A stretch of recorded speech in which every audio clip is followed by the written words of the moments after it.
गोकुल का वह पवित्र गांव अब तक शांत था, मानो उसे भी पता हो कि एक दिव्य परिवर्तन होने वाला है। गायों की घंटियों की मधुर ध्वनि, हवा में बसती मिट्टी की सुगंध और वृक्षों के पत्तों की हल्की सरसराहट सब वातावरण को किसी विशेष स्वागत के लिए तैयार कर रहे हैं। नंद बाबा और यशोदा का घर बड़े प्रेम और सरलता का प्रतीक था।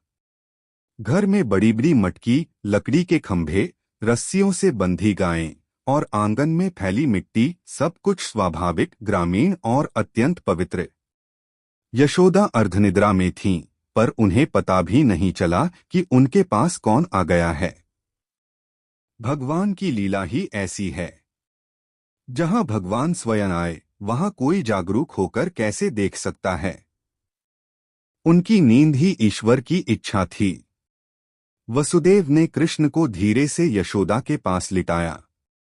शिशु का चेहरा शांत था, ऐसा लग रहा था मानो संसार की सारी थकान उसी नन्हे चिन्ह में समाप्त हो रही हो। उनकी मंद मुस्कान और मासूम हाथ पांव यशोदा को स्पर्श कर रहे थे, परंतु यशोदा को कुछ ज्ञात न हुआ। वसुदेव ने कन्या योगमाया को उठाया और जैसे आए थे वैसे ही चुपचाप लौट गए।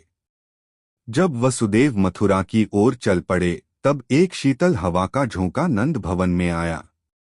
ऐसा लगा जैसे घर में कोई देवदूत प्रवेश कर गया हो। गोकुल की प्रकृति उस रात असाधारण रूप से शांत हो रही थी। जब पूर्व दिशा में हल्की सी लालिमा फैलने लगी और सूरज की पहली किरणों ने गोकुल को छूना शुरू किया, तभी नंद भवन में अचानक एक हलचल मच गई। गायों ने मधुर रंभाना शुरू किया। पक्षियों ने चहचहाना प्रारंभ किया।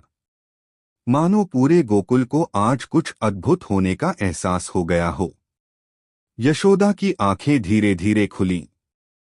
वे थकी हुई थीं, पर उनका हृदय शांत था। जब उन्होंने अपने पास लेटे छोटे से बच्चे को देखा, तो उनके चेहरे पर मुस्कान खिल उठी। उन्होंने कभी इतना सुंदर बालक नहीं देखा था, जिसके चेहरे पर चंद्रमा की शीतलता और सूरज की आभा एक साथ झलक रही थी। अरे नंद के लाल! यशोदा के मुख से अनायास ही यह शब्द निकले। उन्होंने बच्चे को हृदय से लगाया और उनकी आंखों में आंसू आ गए, ममता के आंसू। नंद बाबा अभी अभी सुबह की पूजा समाप्त कर आंगन में बैठे थे।